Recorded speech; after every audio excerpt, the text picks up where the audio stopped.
I'm the curator of the AFROTOPIA Film Series. I basically brought together a whole bunch of different films that I've been really interested in over the past, I don't know how long now, since I've started AFROTOPIA, about 2 years. I have been collecting different indie films, making lists of older films like Sun Ra's Space is the Place, and just kind of compiling something that I really wanted to share with my hometown, Detroit. So this is the first year, and we really hope to make a go of it for the next year. And I really hope that Detroit becomes more inspired by all the sci-fi and fantasy that the films introduce. I hope that they're able to see new visions about the city that is going through so much transition and transformation. I immediately thought that AFROTOPIA needed a symbol that would be recognizable no matter where you are in this world. And I basically asked one of my favorite artists living in Detroit, Wesley Taylor, to create this symbol that is really cosmic based. So AFROTOPIA really is into the cosmos. We believe that we're cosmic beings having a human experience, and that human experience is determined by the bodies that we inhabit. So all the work that we do is really centered around that one basic point. We are cosmic beings. So we like to join Sun Ra and Danielle Luna in that kind of narrative. And with that said, Wesley just brilliantly created the first logo of AFROTOPIA that is so loved everywhere I go.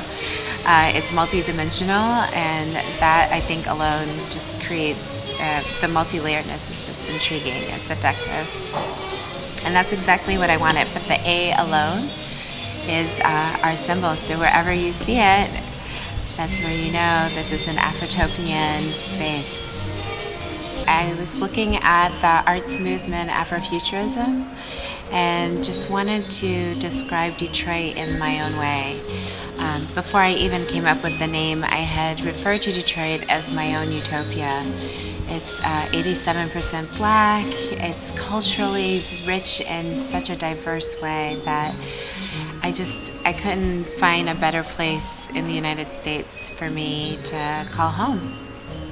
So even though Detroit was associated with the apocalypse or post-apocalyptic kind of aesthetic and dystopian world, I always saw Detroit as elegant and gorgeous and otherworldly and mythical, ethereal, and utopian.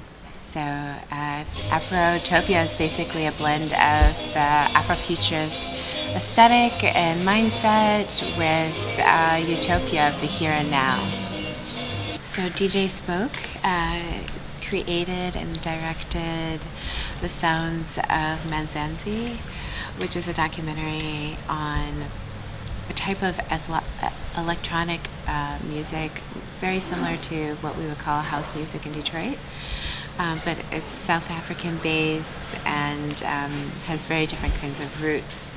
But all the same, it's a fascinating documentary that's rooted in the townships of South Africa. And we also have, of course, the classic Space is the Place, and we close out the series with that, which I think is a great, a nod to Sun Ra, who is seen as the godfather of Afrofuturism. And I hope that we'll be able to have a really good conversation after seeing such a wide range of films to come back to this one place that we're most familiar with, and to see how Afrofuturism is shown in all these different ways, and the complexity of Afrofuturism. It's a multicolored fabric.